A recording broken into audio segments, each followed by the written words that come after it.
welcome to another informative half hour on NAFDAC and your health. This is where you get the most authentic information on how NAFDAC is fighting daily to safeguard the health of the nation.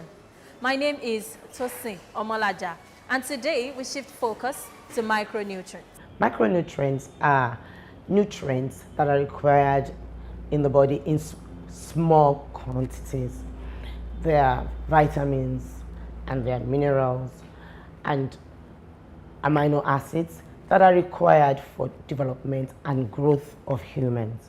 And when we don't have them in sufficient quantity in food that you consume, it leads to what we call malnutrition. Malnutrition is a condition that results from eating a diet that lacks one or more nutrients. It could also be as a result of having either not enough or too much essential nutrients like calories, protein, carbohydrates, vitamins, or minerals, such that the diet causes health problems. Malnutrition does not only refer to not getting enough food. Sometimes if you get too much of a particular food, it's malnutrition. Then we also have micronutrient malnutrition, when you don't get enough micronutrients. But the one that is of serious public health concern currently, do you understand? And that is the area of micronutrient malnutrition. Their deficiency results of what we call hidden hunger. For instance, when you lack the vitamin A in your body, which you require in very minute quantity, it affects your sight. So this hidden hunger shows you are not physically hungry, but your body, your cells, your organs are hungry for these micronutrients. They are required daily, but in a very minute quantities. That is why they are so important. And the lack of them will result to scurvy for the vitamin D. They will result to many diseases in the body. According to UNICEF, malnutrition is a direct and underlying cause of 45% of all deaths of children under 5. An estimated 2 million children suffer from severe acute malnutrition, and 7% of women of childbearing age also suffer from acute malnutrition. Malnutrition leads to a lot of problems, okay, which includes poor development. In children, it can even lead to death. In pregnant mothers, it causes problems in the sense that there are other health complications that could arise, when you don't have adequate nutrition during your pregnancy. It also leads to stunting, and unfortunately, Nigeria is rated as the second highest nation with children that are stunted. And then also poor cognitive development. The child will not be able to reason properly, and then you have issues. And then we could also have frequent illnesses, and so these are some of the things that malnutrition can cause. This health conundrum has now become a national emergency and calls for concerted effort if we must turn around the tide of malnutrition and micronutrients deficiency in Nigeria. There is a long list of essential micronutrients for the wholesome growth and development of the human body. In Nigeria, however, certain micronutrients have been found to be critically needed as they are in very minute supply in our foods. All of them are of interest, but the ones of major concern are actually 3 of them, okay? These are vitamin A, iron, and iodine. These micronutrients are very important in the sense that, for instance, vitamin A is useful for good sight. Deficiency of vitamin A leads to poor development of children and can even lead to sometimes fatal consequences. Iodine deficiency leads to goiter, when you have the glands swollen up.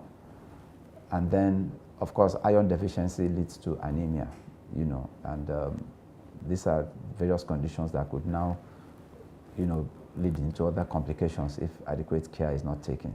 A number of food vehicles have been mandated to carry specific micronutrients in order to bridge the deficiency gap in Nigeria. This has been tackled, by the federal government through the Federal Ministry of Health, and NAFDAC is the lead agency in this regard, and what we are doing is that in collaboration with other government agencies, there are certain food vehicles that have been selected, with support of WHO and UNICEF, to deliver micronutrients to the vulnerable population, okay? And what do we mean by the vulnerable population? These are children, pregnant women, and the elderly, and especially people who are in the rural areas. What do you mean by fortified food?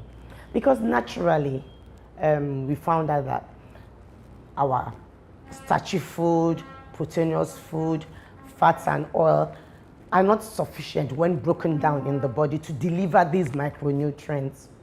We have identified some vehicles that could be used. We call them food vehicles.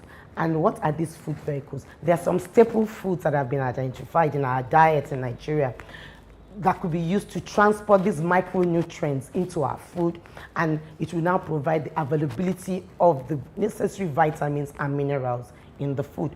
What are these food vehicles? We have sugar, wheat, fats, and oil. They are actually mandatorily supposed to be fortified with vitamin A to improve eyesight, especially, and brain formation in children. Then we also have salt that carries minerals, and what's the minerals? It's iodine, and that's why we say salt iodization. These are items that most of the population consume. Okay, a lot of people take salt, a lot of people take bread, flour, and things that are made from flour. Things like pasta is made from flour, bread is made from flour, so many things are made from flour. Everybody takes salt.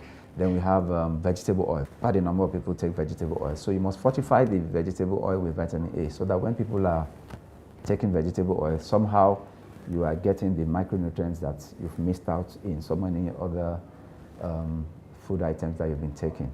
There is a level that is required to be dosed in the production process so that whenever somebody is eating, you don't need to go and look for these micronutrients. You are already taking them when you are consuming the food. And this system is called food fortification, and it's compulsory. NAFDAC, as an agency of government saddled with the responsibility of safeguarding the health of the nation, ensures that the selected food vehicles are fortified and at the specified levels. For instance, vitamin A, which is mandatory in sugar, should be 25,000 international units or IU per kg. In wheat, vitamin A must be 6,000 IU per kg.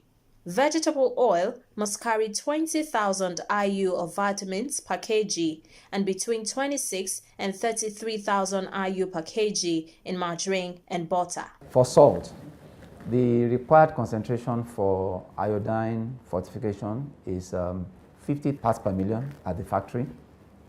Okay, iodine must be added, but because iodine is something that is volatile, you can lose some of it as time goes by.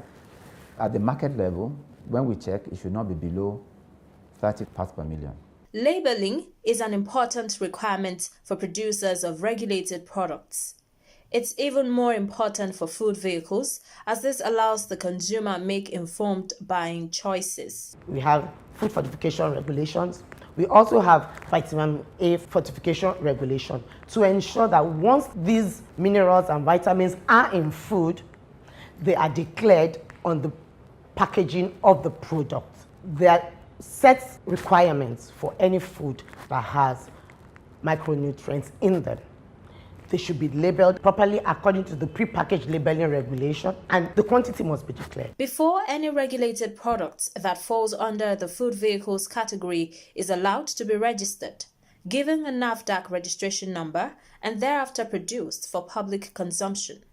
NAFDAC subjects them to rigorous analysis and checks in its state-of-the-art ISO 9001 certified labs to ensure compliance. In Nigeria, we have mandatory fortification of food, some food vehicles with vitamins, for example, wheat flour, vegetable oil, sugar, and margarine. With these instruments, we've been able to analyze a lot of samples for vitamin A in flour, in vegetable oil, and in margarine. And also with this instrument, we have been able to analyze some water-soluble vitamins, vitamin B1, B2, nicotinamide, vitamin B6, using this instrument. Another important thing we also consider is it's not just putting it that is important. There is something we call bioavailability. Those things must be able to get into your blood system when you take it through the food. There are certain forms you could add and your body will not even be able to absorb it. So we also check to make sure that what is added will be added in such a way that it will be absorbable by the body. Do you understand? So that the micronutrients can go into the system and do what they're supposed to do, you know, in our various bodies. NAFDAC, as a matter of priority, monitors food sold in Nigerian markets to ensure compliance. We go out to monitor. We actually do periodic monitoring of these facilities, both at the level of manufacture. That means we visit factories in our normal GMP assessments, and we look at their process of fortification, their own internal monitoring. We also go to the markets and check through the distribution channels. We draw samples and test. Sometimes we have certain equipment we take to the field, which is called eye check. We take it to the field. We can use it to detect vitamin A, iron, you know, and even you know, other things. So we take it to the field and we use it to check on the spot there in the field. Test the vegetable oil, test to see whether there is vitamin A and some of the other ingredients. So we do that field check. In addition to that, we also draw samples from the field and take to our laboratory for more detailed check to see that, like a confirmatory test to see that what we did in the field, you know, is the same with what we're getting in the lab. So we do that to ensure that the fortificants are actually at the levels they are supposed to be. We also go to the villages, the local governments. We go into the markets at the local governments to even take samples to make sure that the rural population are also getting what we expect them to get in terms of the fortification, the fortificants that are supposed to be in the food and at what levels they're supposed to be there. You are not to sell any food that is not fortified if that food is one of the food vehicles. For instance, you cannot sell unfortified sugar, and you that produce it or you that display it for sale or you that sells it will face regulatory sanctions. You're watching NAFDAC and Your Health. We'll go on a short break now. You're welcome back. Because of the importance of this health malaise, NAFDAC does not rest on its oars or just limits its role to pre-registration laboratory analysis and post-market surveillance of relevant regulated products. The agency also goes the extra mile to educate and inform stakeholders and indeed the public on the importance of fortifying their identified food vehicles. We need to have the public buy in into what we are doing, and that by letting them understand the need that the consumption of foods which are adequately fortified with micronutrients are very essential for optimal health. At periodic meetings, such as the National Fortification Alliance, the agency conferences with other agencies and stakeholders to review progress, identify challenges, and chart new pathways for the attainment of a well-nourished Nigerian populace. We should work with the consumer in mind.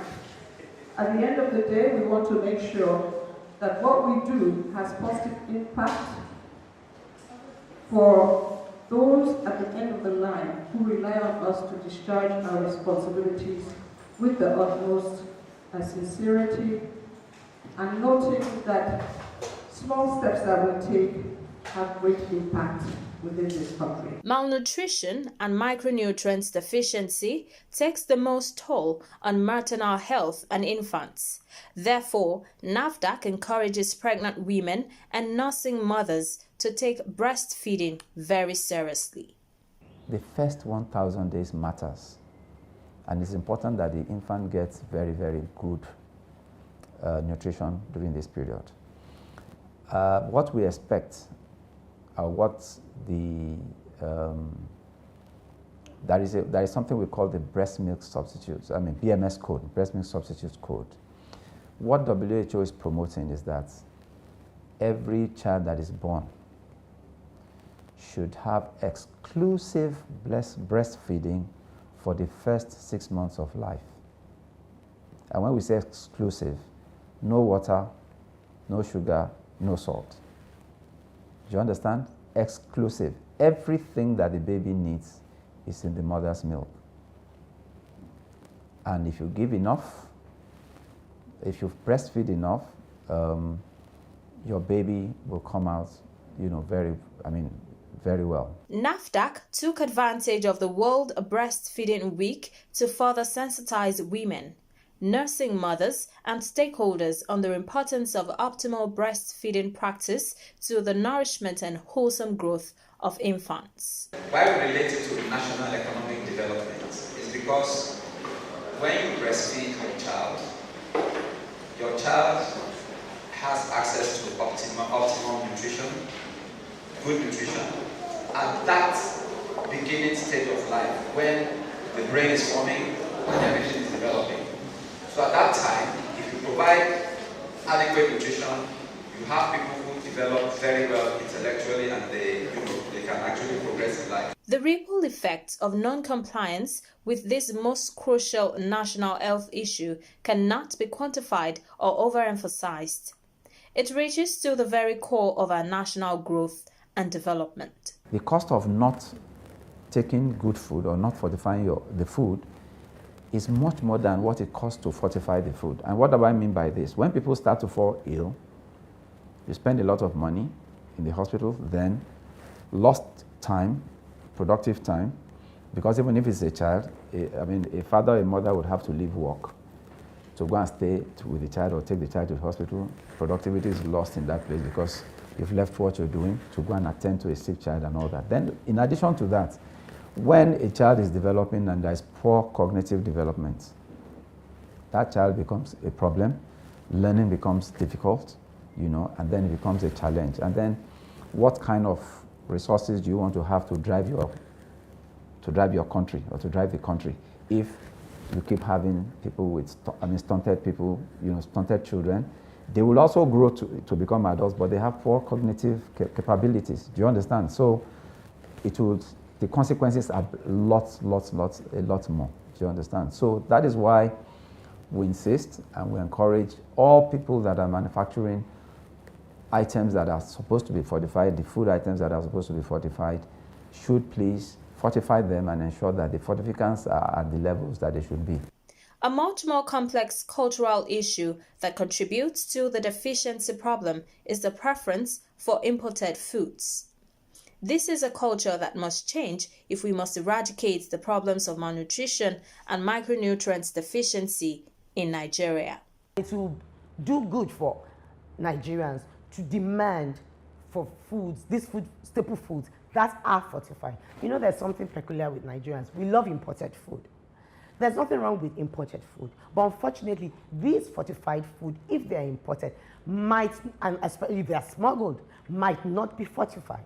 So our children, even the supposed rich children, people from wealthy backgrounds, may be lacking out in nutrients because over there they might not have that challenge of malnourishment. But it's peculiar in sub-Saharan Africa and in Nigeria in particular. We had serious challenges before the borders were closed, in the sense that a lot of unfortified items that are supposed to be mandatorily fortified were being smuggled into the country. So one of the benefits of the border closure also is that there is reduced influx of unfortified food. So meaning that the population that should get fortified food will now be able to get food that is made in Nigeria for us or imported for us through the normal channel, and we have checked and we know that these foods have what they contain, what they should contain, and then our people can consume. As a people, we also have a responsibility to be aware and protect our health and that of our children by eating balanced diets and ensuring that we buy only fortified vegetable oil, flour, margarine or butter, sugar, and salt. Nigerians should demand for fortified food. We should demand to eat only when you want to buy sugar and you see that the sign of, it doesn't contain, it's not fortified with vitamin A, then don't buy it. Whoever brings that sugar will not bring it again because he wouldn't be able to sell. Or you find flour or vegetable oil or margarine or butter that doesn't have the fortification or the micronutrients that should be there, don't buy it. In addition, we also encourage that the public patronize adequately packaged foods. And the reason is because fortified foods that are exposed, there are bags, for example, bags of wheat flour is opened and then the people begin to dispense them in basins and in cups. You find out that the elements have effect on them, and oftentimes these micronutrients are lost, because they are very susceptible to degradation by light, by heat, and so proper handling is so very important. So people who sell also need to have that understanding.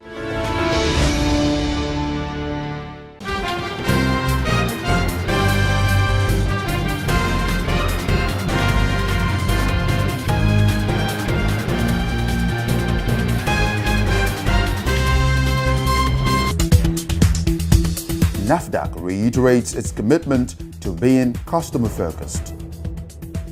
The management and staff of NAFDAC joined the rest of the world in marking the Customer Service Week 2019. The week was another opportunity for the agency to continue its reorientation program aimed at recalibrating the agency's culture and reposition it, indeed, into a customer-focused organization. The Director General of NAFDAC, Professor Mojisola Adeyeye, since inception of duty as NAFDAC head, had begun a total customer service and operations overhaul, which was encapsulated in the mantra, customer-focused, agency-minded. If you are customer focused and you are agency minded, you are thinking not about yourself, not about what is going to your pocket. You are thinking of the customers, you are thinking of the agency, you are thinking of the country. You are actually thinking of people, including NAFDAC people, because we use medicines, we drink water, we eat food. NAFDAC YADA project intensifies campaign against drug abuse. The NAFDAC Youth Against Drug Abuse YADA project is a national campaign targeted at young people and youths in Nigeria. The project is a nationwide campaign against drug abuse in secondary schools under the aegis of NAFDAC and implemented in collaboration with the Pharmaceutical Society of Nigeria Young Pharmacist Group. Recently, the group took its campaign to secondary schools in Osun and Anambra states. At Ilesha, Osun State, the team reached out to students at Ilesha Grammar School, where students were taught drug abuse prevention skills. The YADA train also made a stop at Orient Special Schools, Ogbonike, Anambra State, where the students were sensitized about the dangers of drug abuse. That's it on NAFDAC Update. You've been updated. That's how far we can go on today's edition of the program, NAFDAC and Your Health. Join us same time, same station next week for another insightful edition. Remember, safeguarding the health of the nation is our collective responsibility. So report fake and unwholesome food and drugs and activities that create them in your area. If you have questions, comments, or inquiries, we'd like to hear from you.